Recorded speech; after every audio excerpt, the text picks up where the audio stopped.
Hello friends, good afternoon. Am I audible and visible? Somebody please ping me so that I can begin with today's session.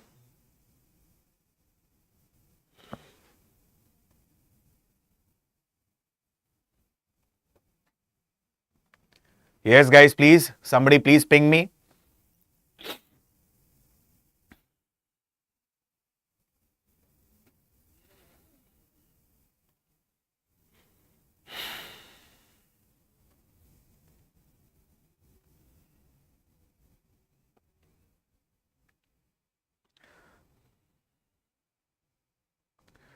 Professor Harry, good afternoon. Am I audible? Yes?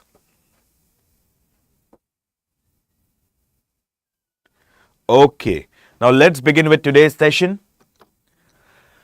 Today, we are going to discuss about one of the most important rulers of slave dynasty, and that is Balban. Balban, he is quite known for his policy of blood and iron. In the coming years, the Khilji dynasty ruler Alauddin Khilji followed the same policy that was being followed by Balban, that is policy of blood and iron. Hello everyone, hi, this is Alok Ojha. Welcome to studyIQ IAS English. Now let's continue with the slave dynasty series.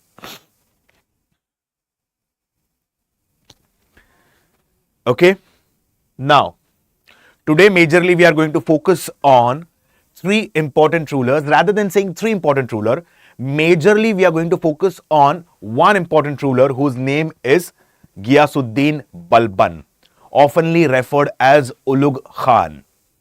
Apart from that, we'll also study about, in short, Bahram and Nasiruddin. Okay, now just give me a second so that the aspirants who are new to the platform, they can easily understand things.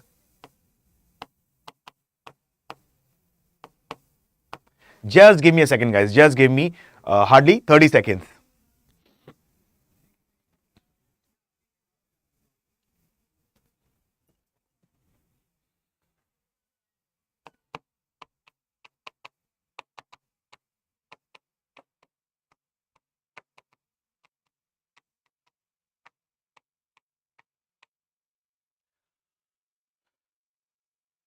Okay, guys. Now, we'll go with a quick revision of what we have studied previously, what we had studied yesterday, so that the students who are new to the platform can easily correlate things and co-link what I'm going to teach today. Okay? The first Muslim invader of India was Muhammad bin Qasim. He was being followed by Mahmud of Ghazni. Then comes Muhammad Ghori in India. Muhammad Ghori, basically he left two important slaves in India. One among them was Qutbuddin Aybak. Qutbuddin Aybak laid the foundation of slave dynasty in India as a part of Delhi Sultanate. Qutbuddin Aybak, he laid down the construction of Quwwatul Islam Mosque, Adhai Din Ka Jhopda in Ajmer, and he initiated the construction of Qutub Minar, dedicated to a Sufi saint Qutbuddin Bakhtiyar Kaki. Now, Qutbuddin Aybak was being succeeded by one of his sons whose name was Aram Shah. Aram Shah did not rule for a longer time. He ruled approximately for 6 to 8 months. So his reign or rule was not longer. He was being succeeded by slave as well as son-in-law of Aybak, whose name was Iltutmish. Iltutmish particularly is also referred as Shamshuddin Iltutmish. Iltutmish is referred as the real consolidator of Turkish rule in India. Correct? Now, we had seen in quite depth and detail how Iltutmish, he saved India from the wrath of Mongols. Iltutmish, he started the famous Ikta system. Ikta system basically means giving piece of land in lieu of salary. He started Turkane-Chahalgani system, in which 40 powerful Turkish nobles were being appointed who will assist the king in performance of his duties. Apart from this, after Iltutmish, it is believed that Iltutmish personally had one belief: none of his sons are worthy to sit on the throne of Sultan. So Iltutmish appointed his daughter Razia as the next Sultan. She was the first and the only female ruler not only of Delhi Sultan, not only of slave dynasty, but of entire Delhi Sultanate. But many historians do believe that immediately after the death of Iltutmish in 1236 AD, Razia did not become the Sultana. In fact, one of the sons of Iltutmish, whose name was Ruknuddin Firoz Shah, he sat on the throne for some time. But later on, he was being deposed by Razia Sultana. Razia Sultana, she started appointing non-Turks in the administration. One of the example is, one of the slaves of Razia Sultana was Jalaluddin Yaqut. He was an Abyssinian slave. He was an African slave. And this actually hurted the sentiments of the Turkish nobles, because she was breaking the trend of appointing the Turkish noble, and she was breaking the trend of appointing non-Turkish nobles instead of Turkish nobles.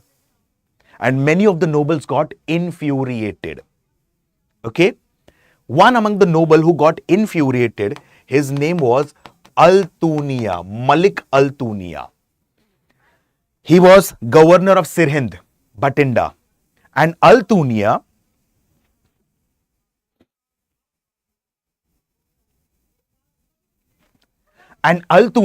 who was the governor of Sirhind or Bathinda, what did this person do? Now, this person, like it is believed that he rose in revolt. And when he rose in revolt, Razia along with his slave Yaqut marched against Al-Tuniya. And when she marched against Al-Tuniya, what happened? Al-Tuniya killed Yaqut and imprisoned Razia. After some time, Al-Tuniya got married to Razia. Meanwhile, what happened? When there was all this kind of chaotic situation going on, meanwhile, Razia Sultana's brother Behram Shah, he sat on the throne of Delhi Sultanate. Now, to gain back the throne of Delhi Sultanate, Al-Tuniya and Razia Sultana, they were moving towards Delhi. And Behram Shah came to know about this. Both of them were killed at a place called as Kaithal in Haryana. The tomb of Razia Sultana is located, as per many historians, in Kaithal, Haryana, and as per one of the book Forgotten Cities of Delhi by Rana Safvis, the tomb of Razia Sultana is located at Turkman Gate near Delhi. Now moving with further part. Hope you understood the background, guys.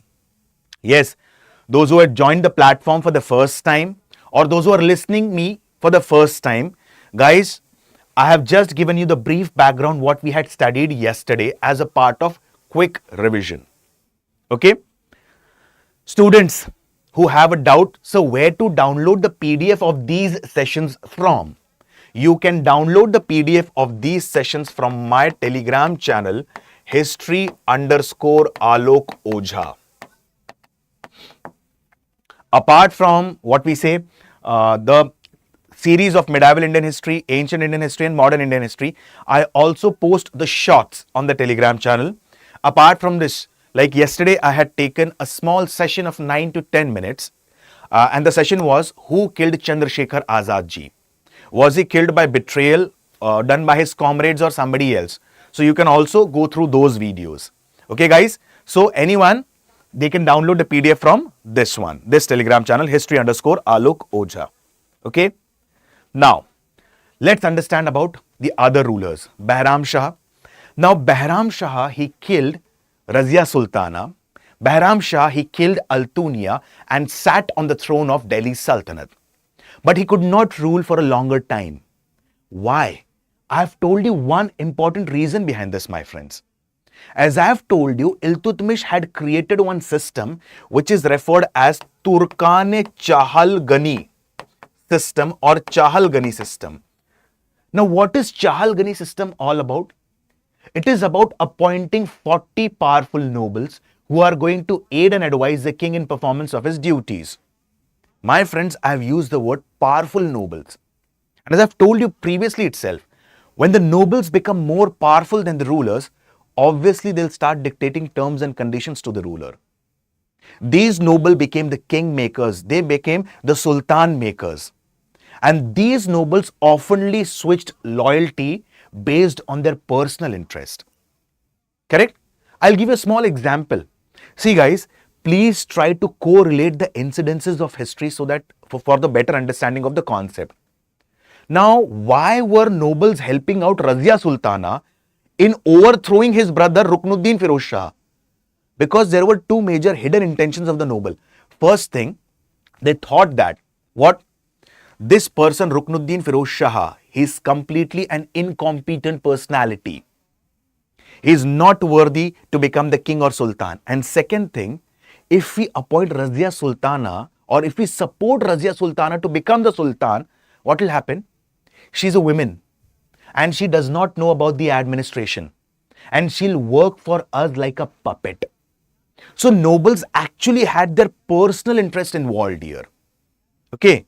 So what happened here? Similarly, Behram Shah. Now, why did nobles kill Razia Sultana? As I've told you previously, because she started appointing non-Turks in the administration. And this actually hurted the sentiments of the Turkish nobles. Hence, these people supported Behram Shah to overthrow his sister Razia Sultana. But with the passage of time, again, nobles switched their loyalty. What happened in that case? This person, Behram Shah, he just ruled for merely 1.5 to 2 years. And he was overthrown by his own army. He was being murdered by his own army. Why? Because I'll give you a small example. Why will nobles support a particular sultan? Because they have one of the personal interest. Nobles might have promised them that particularly, I'll make you the minister, I'll make you the wazir, I'll make you the iqtadar of a particular province. But Behram Shah did not stood to the test. And he was being murdered by his own army men. And now Behram Shah was succeeded by another person whose name was Alauddin Masood Shah. Alauddin Masood Shah, he was son of Ruknuddin Firoz Shah. Again like Aram Shah, if you remember. Again like, just a second.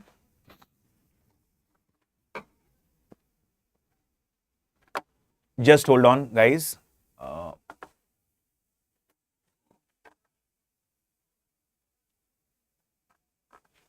Yes, good afternoon, Nivedita. Coming back. So again like Aram Shah, again like Ruknuddin Firoz Shah, this person, he hardly cared about the administration. Now, like he was quite infamous for his fondness towards wine and entertainment. So he could not put his attention properly on the administration. And due to this, there was internal squabbling between the nobles. And seeing this as an opportunity, another person sat on the throne whose name was Nasiruddin Mahmud. Okay?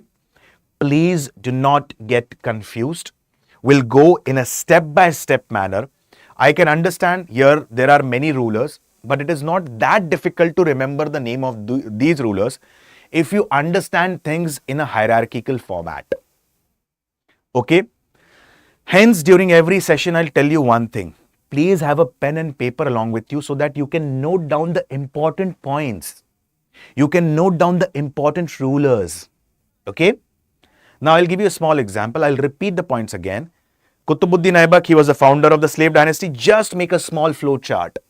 Just at the side of your page, make a small flow chart so that you can easily remember the things. Okay. So, Qutbuddin Aibak. Aibak was being succeeded by Aram Shah, followed by Iltutmish, followed by, yes, Ruknuddin Firoz Shah, Razia Sultana, Behram Shah, after Behram Shah, particularly Alauddin Masood Shah, and then comes Nasiruddin Mahmud. Now, I'll give you a very small example about Alauddin Masood Shah and Nasiruddin Mahmud. Now, in the court of Alauddin Masood Shah, there was one noble whose name was Balban. In the court of Alauddin Masood Shah. Okay. Now, what happened? Now, there were many people who were opposed to Alauddin Masood Shah. Why? As I've told you, this person, he spent recklessly. He hardly cared about the administration. He was completely involved in wine, alcoholism, and entertainment. So there were many opponents to him. But there was one person, Balban, who supported Alauddin Masood Shah. So what happened here? See, we have seen this point in ancient India as well. Matrimonial alliances is one of the policy to upgrade oneself in the ladder of the administration. Hundreds of examples are there in the ancient India. We had studied the Kosla Mahajanpad. Correct? Now at that time, I'll give you small examples to correlate the things. I had given you one fine example there. The most powerful Mahajanpad was Magad at that time. And the Haryanka dynasty ruler Bimbisar, he was married to Kosla Devi, the sister of Prasenjit, the ruler of Kosla. In this manner, people strengthen their alliances through matrimonial alliances. Correct? So what happened? Balban, he was one of the noblemen in the court of Alauddin Masood Shah. To strengthen his position, what did Balban do? Balban married one of his daughters to Alauddin Masood Shah. But Alauddin Masood Shah, he was being overthrown. By whom? He was being overthrown by the other nobles. Now comes Nasiruddin Mahmud on the throne.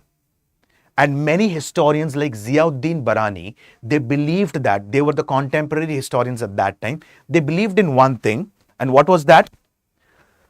Bringing Nasiruddin Mahmud on the throne was one of the strategic moves that was being played by Balban. Just imagine one thing, guys.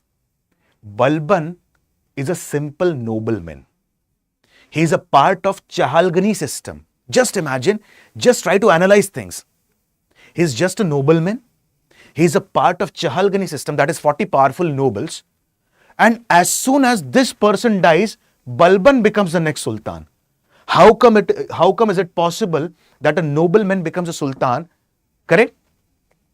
Why? Balban was an experienced personality. Now let's understand about this. Many historians believed in one thing. Like as we have seen from Razia Sultana, she ruled for 4 years. Then after that, somebody ruled for a few months. Somebody ruled for 2 years. Somebody ruled again for 4 years. This person, Nasiruddin Mahmud, he sat on the throne for 19 to 20 years, but never ruled. Why? The actual rule was being taken care of by his nobleman whose name was Balban. Now again what happened? Balban played another strategic move. And what was the move that was being taken by Balban? Because he knew this, Nasiruddin Mahmud is a simple personality. How do we come to know about this? Many historians, like they believe that this person, Nasiruddin Mahmud, he used to write the verses of Quran in different calligraphic styles.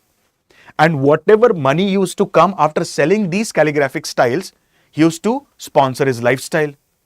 He never recklessly spent.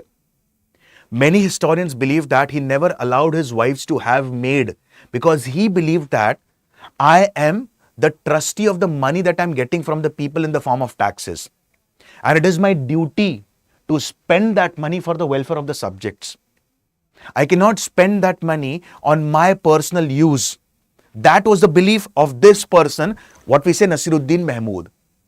And Balban knew this. Correct? That he is a very simple personality.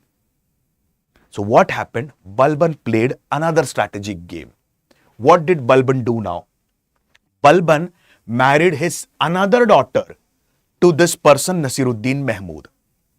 And when Balban married his daughter to Nasiruddin Mahmud had a blind trust on this person, Ghiyasuddin Balban or Ulugh Khan.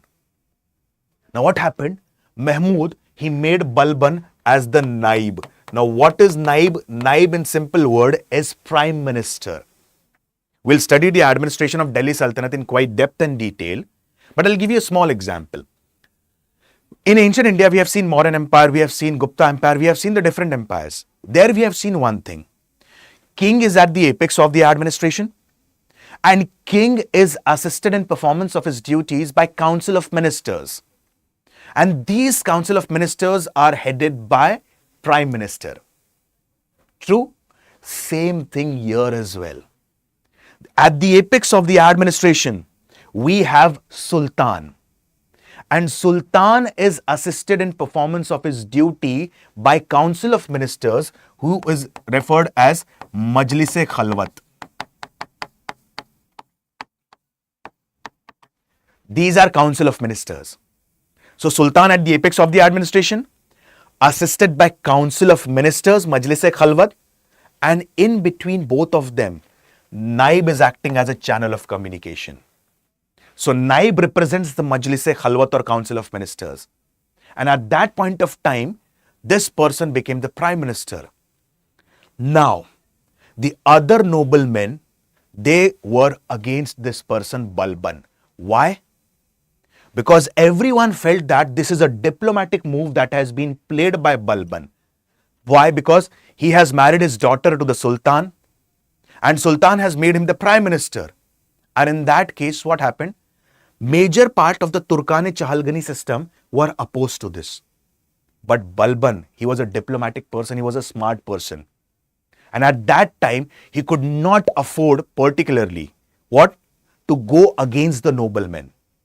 So he resigned from the post of Naib. He stepped down from the post of Naib for a span of approximately around 1.5 years. After some time, Nasiruddin Mahmud passed away. Many historians have different and dissenting opinions. Some believe that due to prolonged illness, Nasiruddin Mahmud passed away. Some believe that Balban, he poisoned his master Nasiruddin Mahmud. Getting the points clear? Why? Because he actually aspired to become the next Sultan. And after this, Balban, one of the most ruthless ruler, sat on the throne of Delhi Sultanate, particularly the slave dynasty. So the most important aspect, as per many historians, the coming of Nasiruddin Mahmud on the throne of Delhi Sultanate, the killing of Nasiruddin Mahmud by Balban, all this was a part of a strategy. All this was a part of a plot that was being drafted by Balban. Okay? Hope you got the points clear about Behram Shah, Alauddin Masood Shah and Nasiruddin Mahmud. Is there any query, any doubt, any question, guys? Please let me know.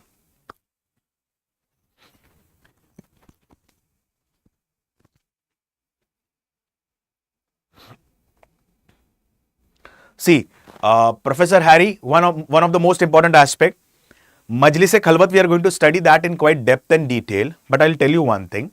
The members of the Council of Ministers were majorly appointed by Sultan. But Naib advised the Sultan, particularly who should be appointed. But the advice of Naib or Prime Minister was not binding on the Sultan. Is it clear? Yes? So advice was not binding on the Sultan. Now let's speak about this person, Balban. And Balban is quite famous for his policy of blood and iron. This person, he can be considered as one of the most experienced person of entire slave dynasty. Now, obviously, you'll ask me a question, sir, why he is considered as the most, what we say, experienced person of the entire slave dynasty? He has seen the reign of more than 5 to 7 sultans. How? He has seen the reign of Iltutmish, seen the reign of, after that Iltutmish, Ruknuddin Firoz Shah, Razia, Behram Shah, Alauddin Masood Shah, then Nasiruddin Mahmud. This person, Balban, whose original name was Ulugh Khan, and when he was just young, okay, he was like Mongols, they attacked the Central Asian region, and his entire family was taken into captive and sold as a slave to a Khwaja. Khwaja is a Muslim religious head. Now this Khwaja sold him to Iltutmish. And this person, Ulugh Khan or Balban, was purchased by Shamshuddin Iltutmish, who was the ruler at that time. Now initially he was a Bishti. Now what is Bishti? Bishti means waterman. Simple words. I'll give you a small example. Simple words. Like for example, if they are going on a battle, So he'll provide them food, he'll provide them water and so on. But with the passage of time, he was raised to the position of Amir-e-Shikhar. That is, he was a chief huntsman. Then again with the passage of time, what happened? He became the governor of a place called as Hansi, located in Haryana. He became the governor of Rewari. So with the passage of time, his military skills started increasing and he started developing good influence in Turkane-Chahalgani system. Okay? And as we have discussed, later on, he was appointed or raised to the position of Naib during the time of whom? During the time of Nasiruddin Mahmud. Now, let's talk about the policies that was being adopted by Balban. What was the theory of kingship that was being adopted by Balban to strengthen his position? Let's understand. As I have told you previously, the experience plays a very major role. And this person, he has seen the reign of 5 to 7 sultans. He himself was a part of Turkane-Chahalgani system or Chahalgani system which was being created by Iltutmish. And he knew one thing, that these 40 powerful nobles play a very major role in either making the king or eliminating the king, because he himself had played a role in such a case. Correct? As we have seen, he himself was a nobleman. He himself was a part of Turkane-Chahalgani system and he played a very crucial role in appointing Nasiruddin Mahmud and dethroning him. So he knew one thing, until and unless these 40 powerful nobles are removed, I cannot make my position stronger. Turkane-Chahalgani system created by Shamsuddin Iltutmish was abolished by Balban. I repeat, Turkane-Chahalgani system, also referred as Chahalgani system, wherein 40 powerful nobles were being appointed, created by Iltutmish, was abolished by Balban. Because he knew that if these 40 nobles are not abolished, what will happen? Some or the other day, they'll abolish me. It is believed that many of the noblemen were beheaded and killed who were loyal to the previous rulers. So 40 powerful nobles, many of them were being executed or killed. So he abolished Chahalgani system. Please keep on noting down along with me and please also keep on listening to me. Okay? Chahalgani system was abolished. After this, what happened? He assumed 2 titles. First is Zile-Illahi and Niyabate-Khudai. I repeat, Zile-Illahi and Niyabate-Khudai. Simple words. Balban said that the position of the Sultan should be more powerful. So what did he do? Like, I'll give you a small example. The nobles used to sit at the lower position and he had created his throne on a quite higher pedestal. Okay. Apart from this, he said that Sultan is a shadow of Allah on the earth. Zile-Illahi. Illahi means God. So Sultan is a shadow of Allah on the earth. And secondly, Niyabate-Khudai. Now what is Niyabate-Khudai? If Sultan is shadow of Allah on the earth, it is the responsibility of every nobleman to listen to the instructions given by Sultan. So that is Niyabate-Khudai. I repeat, this person Balban, he completely changed the theory of kingship. He followed the policy of blood and iron. So what did he do? He abolished Chahalgani system. He, created his throne on a higher pedestal. He said that Zile-Illahi. He assumed the title Zile-Illahi, that is Sultan is the shadow of Allah on the earth. Niyabate-Khudai. It is the responsibility of everyone to follow the instructions of the Sultan. Then he started 2 major systems, Sajda system and Paibos system. I repeat, Sajda system and Paibos system. Now what is Sajda and Paibos system? Listen to me carefully. In movies, you might have seen one thing. Suppose if the king is entering the court, what happens? everyone stands in front of the king and bows in front of him. Or all the ministers who are sitting, correct, just in the side two columns, they stand and bow in front of the king in respect. So this system was being started by particularly Balban, and sajda is in this manner. Like the left hand is on the back and the right hand is bowing in this manner, sajda to the king. And paibos means kneeling down, sitting on the knees, and after sitting on the knees, one has to kiss the sultan's feet. So these two systems, sajda and paibo system, were being initiated by whom? These two systems were being initiated by Balban. He started a Persian festival, that is Navroz festival, to show his pomp, to show his military skills and so on. So he adopted the Persian festival, that is Navroz festival.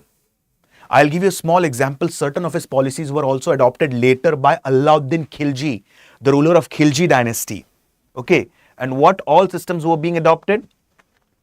I'll give you a small example. Now Balban knew one thing, until and unless these nobles, okay, they are under the sultan, till the time these nobles are under the sultan, it's okay. But once these nobles start becoming powerful, what will happen? They will start dictating terms and conditions to the sultan.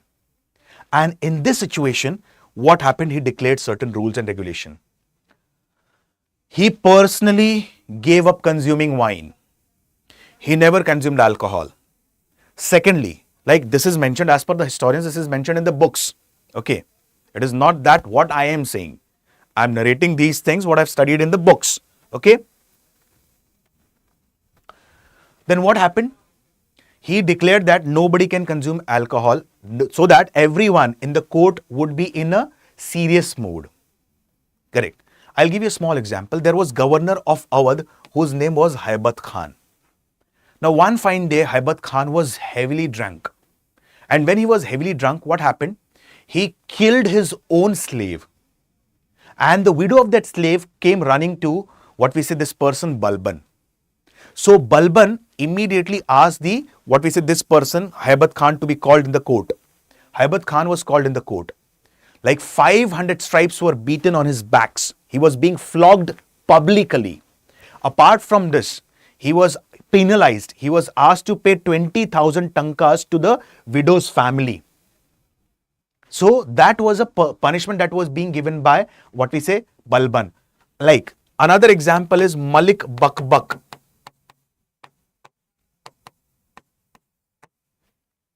He was also involved in the same kind of crime. He was heavily drunk. He whipped his slave, and after this person was also being terminated. Malik Bakbak. So many historians believe that Balban, he dispensed high-handed justice. So historians at that time, they believe that he dispensed high-handed justice.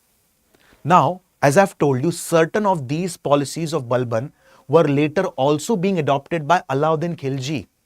Now, I'll give you one example. Why was Alauddin Khilji that successful? He conquered the major parts of North India. He conquered the major parts of Southern India. What were the reasons behind that? He actually brought certain reforms in the internal administration. How? What makes noble powerful? Intermarriage between the noble families. That makes the noble powerful. He forbade that process. Nobody can consume intoxicants except Alauddin himself. Okay.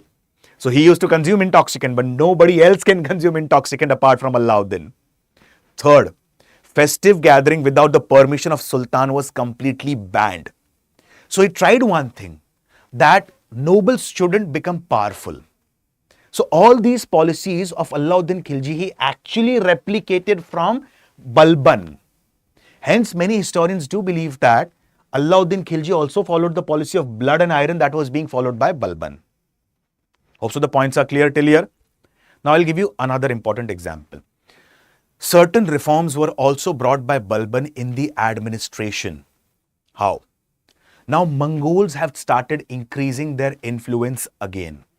And it was necessary to control the Mongols at this particular point of time. Secondly, apart from this, Mongols were trying to invade India from the northwestern part. They were trying to attract or lure the governors of the Delhi Sultanate at that time by bribing them. Apart from this, there were certain Mewatis or Zamindars. Okay, or there were certain Zamindars or there were certain Iqtadars after Iltutmish who had not paid taxes for years. So now it was necessary to collect taxes from them. It was necessary to bring in certain reforms in the military administration. So Balban is credited with creation of Diwan-e-Arz department. Please note this terminology. As I've told you, UPSC usually has a tendency, particularly in ancient and medieval India, to ask questions on terminologies. So please note this. The credit for creation of the separate military department it goes to Balban, and that department is referred as Diwan-e-Arz department, which was under Arz-e-Mumalik, simple words, defense minister. So Diwan-e-Wazirat department, that is finance department, was separated from a new department, Diwan-e-Arz department, that is what we say military department. Why? Because this person actually wanted to safeguard his kingdom from the Mongol invasions. Apart from this, there were certain Mewatis who were also trying to become independent. To contain them, this person has created a separate department which is called as Diwan-e-Arz department. Now what happened? Although Mongols tried to conquer India from the northwestern part, but they were not successful. So Mongols applied a different strategy now. Now rather than directly attacking, we'll try to create internal dissensions among the governors there itself, so that these governors will start revolting against whom? They will start revolting against what? They'll start revolting against the Sultan. Correct? So I'll give you a small example. In these days, we can observe one thing. Like if China cannot directly attack India, if Pakistan cannot directly attack India, so what does these people do? They try to disturb the internal security of the country by various means, various other means. Isn't that so? Either by sponsoring Naxalism or so on. So what happened at that time? I'll tell you one incident. There was a place called as Bengal. And the governor of Bengal at that time was Tughril Beg. Now Mongols supported him. And when Mongols supported him, he declared himself independent. He challenged the authority of Balban. He said that who is Balban, who is the ruler of Delhi Sultanate, who is Sultan? I rarely care about this. I don't care about this. And he declared himself as independent. After declaring himself as independent, he read khutbah in his name. Khutbah basically means a prayer, wherein he struck coins in his name. Now what happened? Now Balban came to know about this. And when Balban came to know about this, he got quite infuriated. He got very annoyed. Many historians believe that this actually disturbed the sleep process and eating cycle of Balban. He could not eat properly. He could not sleep properly. Historians mention that. Why? Because Tughril Beg, he has revolted. After some time, some or the other governor will start revolting. And if every governor starts revolting, how will I manage my administration? So there would be internal dissension within my kingdom. So what happened? This person, Balban, he dispatched Malik Aitagin. He was the governor of Awadh to contain Tughril Beg, to defeat him. So governor of Awadh, Malik Aitagin was sent. And Malik Aitagin, he attacked Bengal at that time, which was ruled by Tughril Beg. But at this point of time, Malik Aitagin was unsuccessful and he came back to Awadh. This person, Balban, came to know about this. And when Balban came to know about this, he felt this as a humiliation and insult. This person, Balban, immediately killed Malik Aitagin. And his body, particularly, was kept, the body was hanged on the gateway of Awadh. Why? Because it will create deterrence in the mind of every other governor. And now Balban decided to personally march against this person, Tughril Beg. And what happened now? It is believed that Balban, along with his son Bughra Khan, I repeat, Balban, along with his son Bughra Khan, marched against Tughril Beg. So when he was moving towards Bengal, he left the administration in the hand of one of his son, Muhammad. I'll repeat the point again. Like, Balban had many sons, but the most whom he trusted personally was, and the most favorite was Muhammad. And the second one was Tughril Beg. So when this person, Malik Aitagin, he was unsuccessful in defeating Tughril Beg, what happened? Balban personally decided that I am going to march against this person and lead an expedition in Bengal. He chose his son, whose name was, yes, Bughra Khan. So both of them marched towards Bengal. And when both of them marched towards Bengal, the administration of Delhi, Sindh was taken care of by whom? His another son, Muhammad. They started a march towards Bengal, but initially the movement of the army was very slow. Why the movement of the army was very slow? There's a reason behind that. He initiated an attack on an expedition during the monsoon season. And I have told you, monsoon season or the seasons plays a very crucial role in leading the expeditions. If you remember, in the very first lecture of early Muslim invaders, we have talked about the invasions led by Mahmud of Ghazni. Correct? And therein I have told you why Mahmud of Ghazni, he was successful in all the expeditions that he led in India. As I've told you, Mahmud of Ghazni usually attacked India before the onset of the monsoon. Because he knew one important fact, that majority of the North Indian rivers are perennial and over-flooded during the monsoon season. And if I attack during the monsoon season, my army will get struck. So he attacked before the onset of monsoon and then went back to his place, Ghazni or Kabul. Just a second.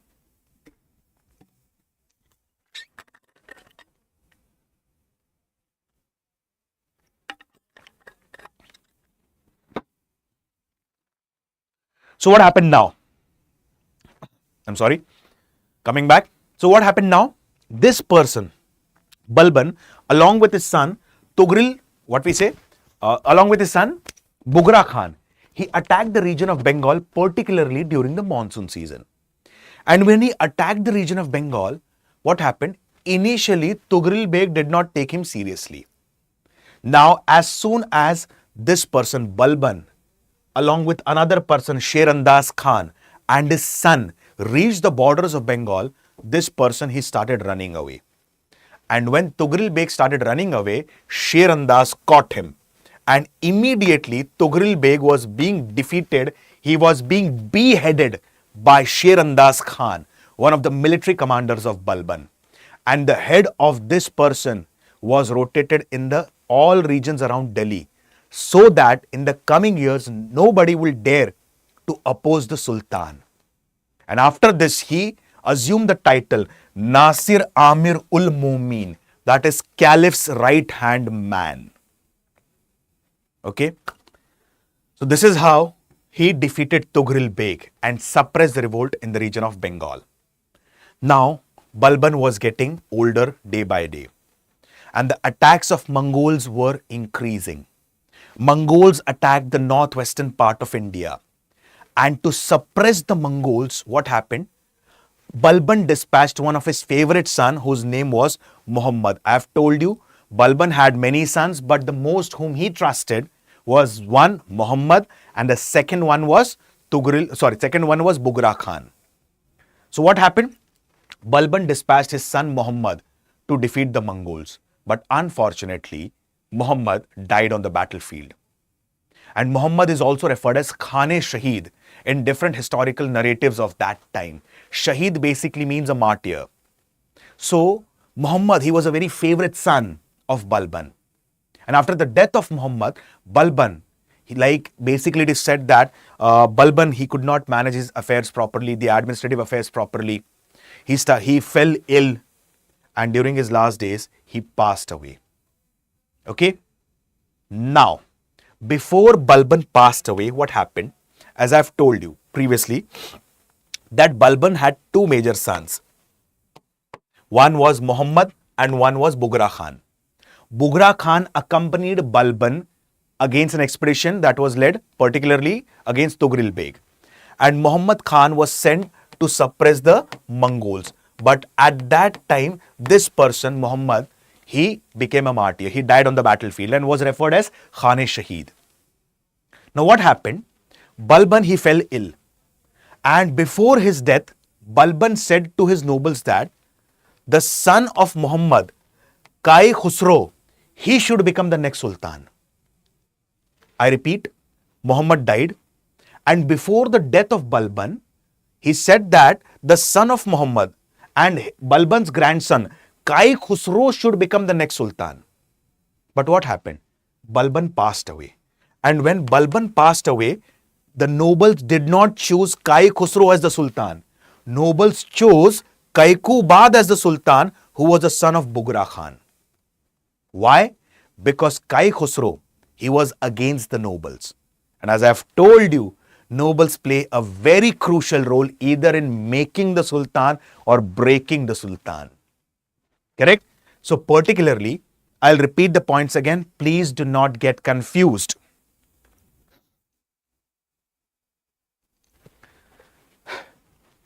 Balban, two sons, Muhammad and Bughra Khan.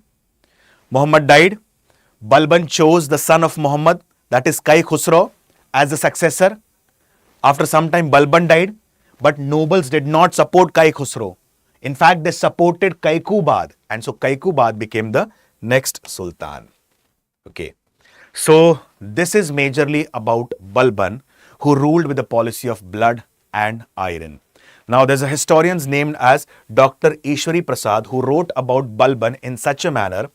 He was a great warrior, ruler and a statesman who saved the infant Muslim state from extinction at a critical time, particularly from the Mongols. Balban will ever remain a great figure in the medieval Indian history. This was said by a historian referred as Dr. Ishwari Prasad. Okay, so I'll repeat the points again within 30 seconds about Balban. I hope you guys please note down these points. Okay, Balban, he started Sajda system, he started Paibo system. Balban, he abolished Turkane-Chahalgani system or Chahalgani system, that is 40 powerful nobles. Balban, apart from this, what happened? He said, Zil-e-Lahi, I am Zil-e-Lahi, Sultan is a shadow of Allah on the earth. And secondly, he said, Niyabate Khudai, it is everyone's duty to follow the instructions of Sultan. So he said, I am Zil-e-Lahi and Niyabate Khudai. Apart from this, he started another department which is referred as Diwane-Arz department, military department, which was being headed by Arz-e-Mumalik. That is particularly, Arz-e-Mumalik is what? Arz-e-Mumalik is defense minister. And I have narrated the entire story about how he defeated the other rulers in that case, particularly Tughril Beg and so on. So this was a story of Balban who ruled with a policy of blood and iron. As I have told you, Balban, he was not succeeded by particularly by whom? Kai Khusro. In fact, he was succeeded by Kaikubad. But Kaikubad later on was being succeeded by Kaimur. And Kaimur had a military commander whose name was Firoz. I repeat, Balban was not succeeded by Kai Khusro. He was succeeded by Kaikubad. Kaikubad, he ruled for some time, and after that he was being succeeded by Kaimur. After some time, Kaimur was being killed by his own military commander whose name was Firoz, and later on he adopted the title Jalaluddin Khilji. And this led to the dynastic revolution, and a new dynasty started ruling over Delhi Sultanate for the next 30 years. And that dynasty, or next 30 years or 3 decades, and that dynasty was Khilji dynasty. And this in the books of history is referred as dynastic revolution, because the entire one dynasty has collapsed and the other dynasty has taken over in the form of Khilji dynasty. Correct? So this is also referred as what? Dynastic revolution, as I have told you. So particularly, this is majorly about the slave dynasty. Hope the points are clear, my friends. Any question, any query, any doubt? Yes, somebody of you has a question. Professor Harry, Divani or Divan, particularly it is associated with finance department. See, Divan, see, listen to me, don't get confused. Divane Arz, Divane, there are different departments. Divane Wazirat, Divan means head of the department. Okay? Head of the department. And Arz basically means military department. So don't get confused. Hope the points are clear, my friends. Don't worry, I'll be coming to the administration part as well. Okay? See, please keep on noting down the terminologies. Please keep on noting down the important facts. And on the when you go through the studyIQ English channel, you'll come across history through stories in the playlist, wherein I have taken almost 7 to 8 sessions like the Ganimikawa technique of Chhatrapati Shivaji Maharaj. I had taken a small session yesterday on who killed Azad Ji or who betrayed Azad Ji. Chandrasekhar Azad Ji was one of the most important revolutionaries and nationalists of his era. So, like many historians do believe that Chandrasekhar Azad Ji shot himself. But was Chandrasekhar Azad Ji betrayed by his comrades or compatriots? Like who informed the British CID officer whose name was not Boer that Chandrasekhar Azad Ji is there in the Alfred Park? So I've taken a small video of 10 to 11 minutes. So please go and watch the video as well. You'll come to know about the mystery behind the death of Chandrasekhar Azad Ji. So every 2-3 days, I'll be coming up with such short videos, 10 to 15 minutes, maximum 15 minutes, about different stories, about different aspects. Okay? Aspirants who are new to the platform, I'll again inform you one important thing. One can download the PDF of this session from my Telegram channel, history_Alok Ojha. Now, as a part of UPSC IAS English, now we have come up with an offer. And this offer is just till 23rd of June 2025. Like as initially we have discussed that the fees would be approximately around 30,999. But if you enroll using my code, that is Alok Live, which is also flashing on your screen right now, till 23rd of June, the offer is just 25,000 rupees. Okay, and offer is valid till 23rd of June. As a part of the specifically paid classes, I will be covering ancient, medieval, modern and certain aspects of art and culture in quite depth and detail. There would be more emphasis on modern Indian history because questions from modern Indian history, either it be the prelims or it be the mains, comes more in comparison to the other two. I would be guiding you on the strategy of answer writing. What should be the approach for answer writing? If you are a beginner, how to start your preparation? Which NCERTs to read? Somebody have asked me a question right here, sir. Which book to be read for the medieval India? Okay, so I would suggest you, if you want to read a basic book for ancient and medieval India, reference book I'm telling you. See, please note down as well. I'll just tell you which books to be read for the history. Please note down. Ancient India, you can go through the NCERT and Tamil Nadu State Board books. These books are compulsory. Apart from this, you can go Ancient Indian History and Medieval Indian History by Poonam Dalal Dahiya. Medieval Indian History, same, NCERT and Tamil Nadu State Board book and Poonam Dalal Dahiya. Modern Indian History, usually people suggest Spectrum, but I personally believe in another book, that is B.L. Grover and Alka Mehta.